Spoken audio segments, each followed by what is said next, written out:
Buenas noches. Vamos a empezar esta transmisión del día de hoy. Los saluda su amigo el doctor Jorge Casián desde la ciudad de Poza Rica, Veracruz, ciudad ubicada en el norte del estado de Veracruz. Eh, Voy a platicarles de un tema muy bonito. Les voy a hablar de hipomineralización molar incisivo. Les voy a platicar un poquito del presente de las restauraciones que tenemos hoy en día para hipomineralizaciones y de lo que consideramos que es el futuro, con un enfoque mínimamente invasivo. Por cuestiones de tiempo, voy a dedicar esta presentación exclusivamente a hipomineralizaciones en los dientes anteriores.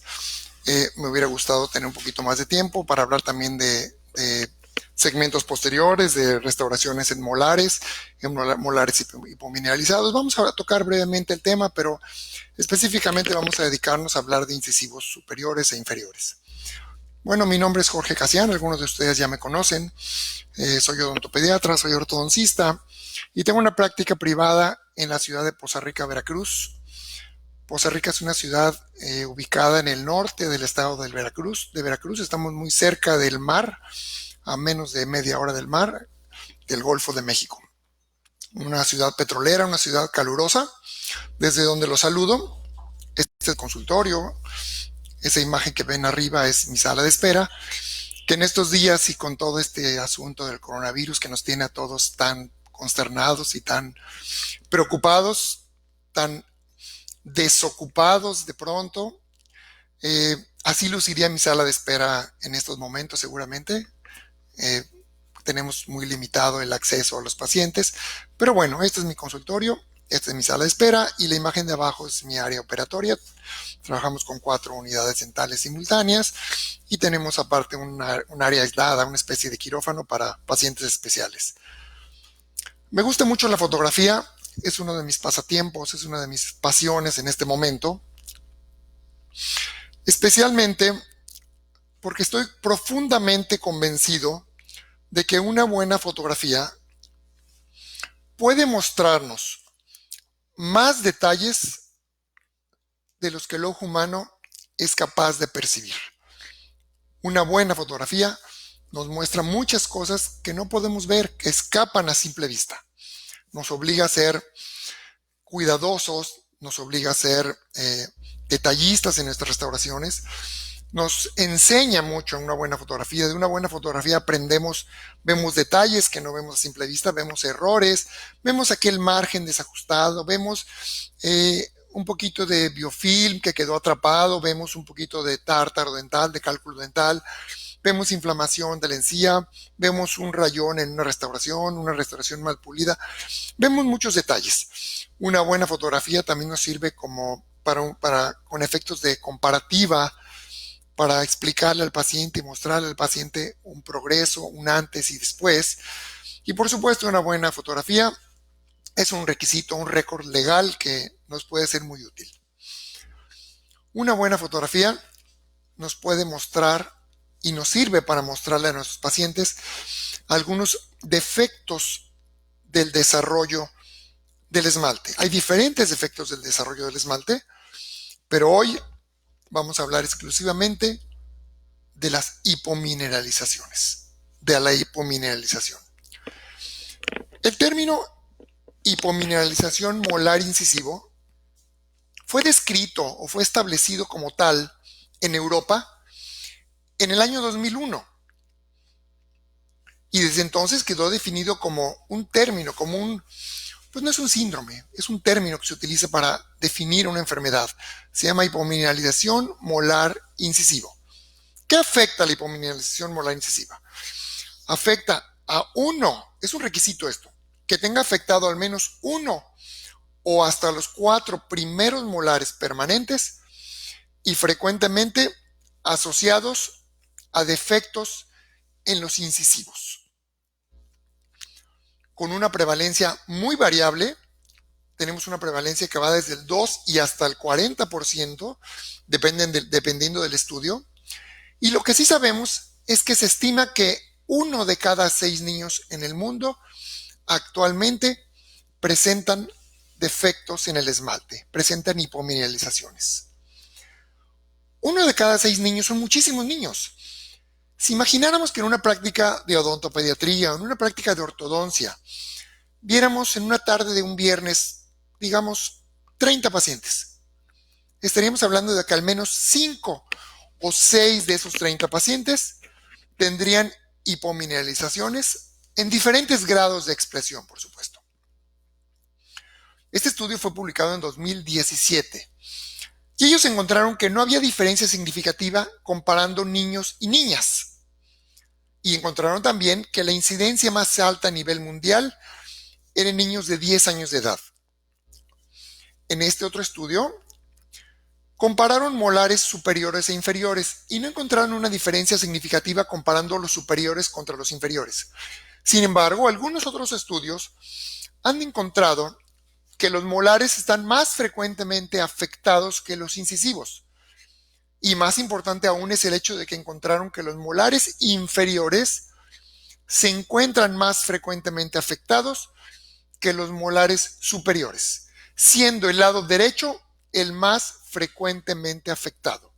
En este orden, molar 46, inferior derecho, seguido por el 36 y seguido por 16 y 26, molares superiores, en ese orden.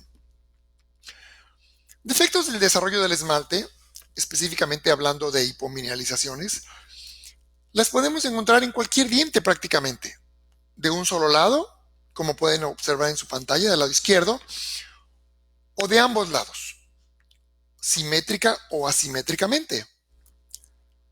Pero también los podemos encontrar en segundos molares primarios. Existen hipomineralizaciones en molares primarios. Aquí vemos un niño de 5 años de edad con hipomineralizaciones bastante importantes en los segundos molares superiores primarios, asociados, como pueden ver en la foto del centro, a una mancha blanca, a una hipomineralización en el canino primario, siguiendo el mismo patrón del que hemos hablado de la hipomineralización molar incisiva. En este caso es segundos molares primarios asociados a caninos primarios. Y aquí surge una pregunta. ¿Existe una asociación predictoria entre hipomineralización en molares primarios y hipomineralización molar incisivo? La respuesta es sí. La hipomineralización de molares primarios es y puede ser usado como predictora de hipomineralización molar incisiva. La probabilidad de un niño con hipomineralizaciones en molares primarios de desarrollar HMI en molares permanentes es 4.4 veces más alta que en un niño sin hipomineralizaciones en molares primarios. Observen esta foto. Tenemos una hipomineralización importante en ese segundo molar primario y observen el primer molar permanente que está erupcionando en este tiempo y observen la calidad del esmalte y la destrucción tan extensa que ese molar presenta. Esto no es caries, no se debe confundir con caries. Vemos otra foto. Observen el canino inferior primario con una hipomineralización, una mancha blanca, y observen ese central permanente que apenas está erupcionando, con una manchita blanca. Hay una asociación, una relación entre la hipomineralización del molar primario y la hipomineralización de incisivos permanentes.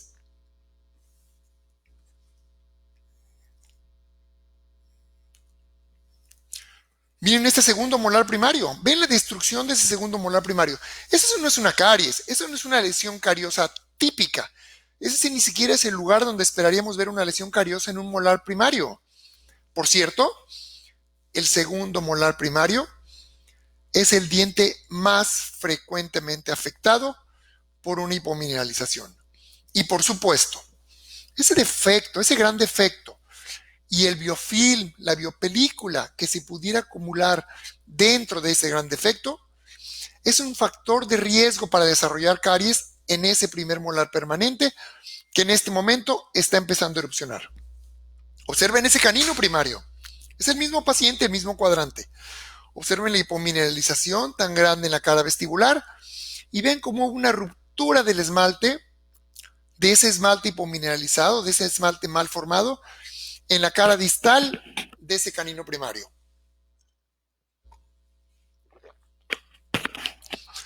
Doctores, estamos ante una situación que de pronto ni siquiera nosotros mismos entendemos qué la está causando. Se nos ha dicho, se nos ha enseñado que si la ingesta de antibióticos en edades muy tempranas, que si la fiebre que tuvo aquel chiquito, el pequeñito cuando acaba de nacer, se nos ha hablado por ahí, la literatura habla de ciertas dioxinas, de cierta contaminación que es pasada a través de la leche materna al bebé. Tenemos muchas teorías de que si bebés que nacieron prematuros, bebés que tuvieron que ser intubados, bebés con cuadros faringoamigdalinos recurrentes, bebés con hipoxia neonatal. Tenemos muchas teorías, incluso situaciones genéticas hereditarias. Estamos ante una situación en la que tenemos una etiología un tanto incierta. Es difícil para nosotros entender y predecir y definir qué lo causó. Ahora imagínense para los padres. Es muy duro, es muy difícil realmente entender a un papá o a una mamá por qué los dientes de su niño tan cuidado, de un niño que no tiene ni una sola caries, de su niño que viene con la boca impecablemente limpia, por qué los primeros molares permanentes están completamente destruidos. Les estamos hablando en otro idioma. Cuando le decimos a un papá, su hijo tiene hipomineralización incisivo molar, el papá nos voltea a ver con cara de ¿what? ¿Qué me está diciendo? Con más razón al niño le estamos hablando en otro idioma. El niño dice, ¿qué es eso? No entiendo nada. ¿Es nuestra culpa? Preguntan los papás. No, por supuesto que no es su culpa, señora. ¿Es algo que el niño hizo cuando era pequeño? ¿Cuando era un bebé? Por supuesto que no. No es algo que el bebé hizo. No es culpa del bebé. Es solo un poco de mala suerte, contesta la doctora. Un poco de mala suerte. Esta es Isabela Casián. Esta es mi hija. Con un poco de mala suerte. Observen los incisivos superiores. Observen ese lateral superior del lado izquierdo, como tiene una mancha, una hipomineralización en el borde incisal bastante importante. Observen el central superior del lado derecho. Tiene una mancha amarillenta. El lateral superior del lado derecho también tiene un poco de hipomineralización. Esta es Isabela Casián, es mi hija. Y estos son los primeros molares de mi hija. Observen esa cúspide mesiovestibular del primer molar superior. Observen la cúspide media vestibular del primer molar inferior. Si lo miran detenidamente, tenemos una restauración de resina, una restauración atípica en la punta de esa cúspide vestibular del molar inferior.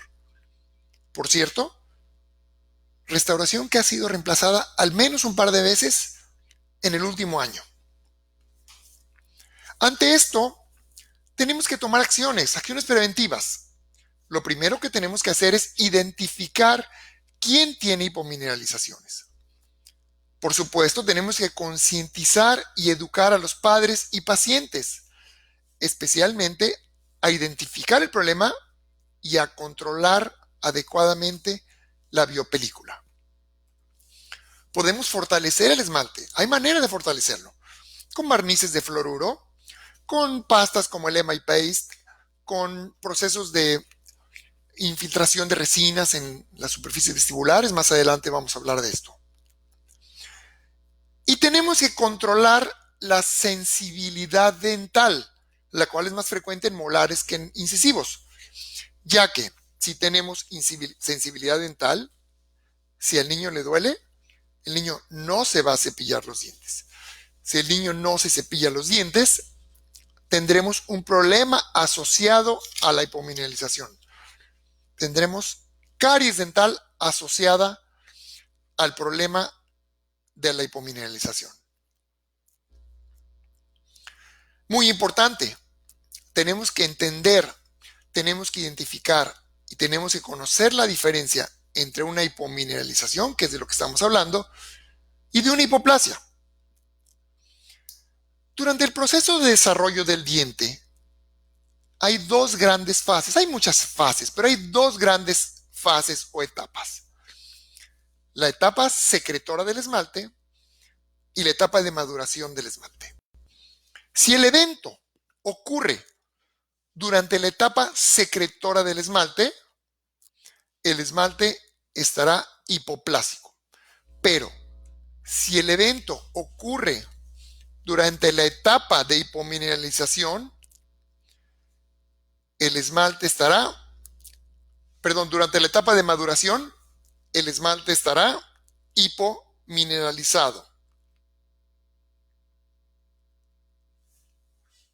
Entonces, tenemos que conocer cuál es la diferencia entre una hipomineralización y una hipoplasia, porque el manejo es completamente diferente.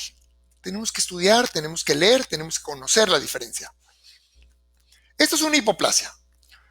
Una hipoplasia es un defecto del esmalte, pero es un defecto cuantitativo, es un defecto en la cantidad del esmalte. Los bordes del defecto generalmente se aprecian redondeados, generalmente libres de caries, aunque podríamos tener caries. Observen cómo los bordes se encuentran redondeados, como si estuviera deslavado ese defecto. Pero el esmalte es de una calidad adecuada. Por otro lado, una hipomineralización es un defecto en la calidad del esmalte. Es un defecto cualitativo. El esmalte, la cantidad del esmalte es la correcta, pero tenemos una mancha de cada una mancha o una mancha difusa que puede ir de un tono blanquecino pasando por el amarillento hacia marrón, hacia café. Es un esmalte poroso que se rompe con extremada facilidad. ¿En dónde se va a romper con más facilidad? En los molares. Tan pronto como esos molares ya entran en oclusión. Y más difícilmente en los incisivos, por supuesto. Observen estas dos fotos. El molar del lado izquierdo de su pantalla está evidentemente hipoplásico. Y tenemos algunas lesiones cariosas pequeñas asociadas a la acumulación de biofilm en esos defectos. El molar del lado derecho, en cambio, está hipomineralizado. ¿Ven la diferencia? Grábense esta imagen. Un molar hipoplásico tiene baches, su esmalte tiene la dureza correcta, pero tiene una forma anormal.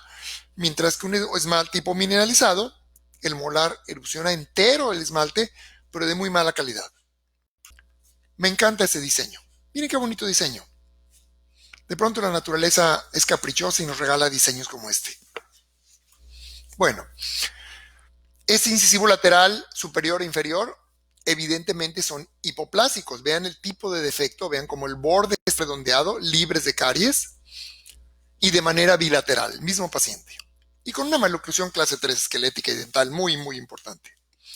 Por otro lado, este lateral superior del lado izquierdo está evidentemente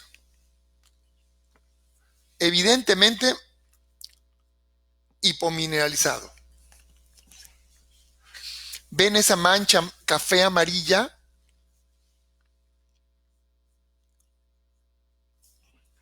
¿Ven esa mancha amarillenta? Y yo veo en esta foto muchos factores de riesgo. Veo un esmalte hipomineralizado, color amarillento, un esmalte que fácilmente se va a romper. Y lo que más me preocupa es la cantidad de biopelícula, los restos alimenticios alrededor de ese diente. Vean la encía completamente inflamado. Factores de riesgo muy, muy importantes. Por otro lado, aquí vemos un esmalte hipomineralizado. Y aquí me gustaría detenerme unos segundos para hablar de complicaciones o problemas que tenemos a la hora de restaurar. Número 1. Dificultades para anestesiar. El esmalte hipomineralizado no es un buen aislante para la pulpa.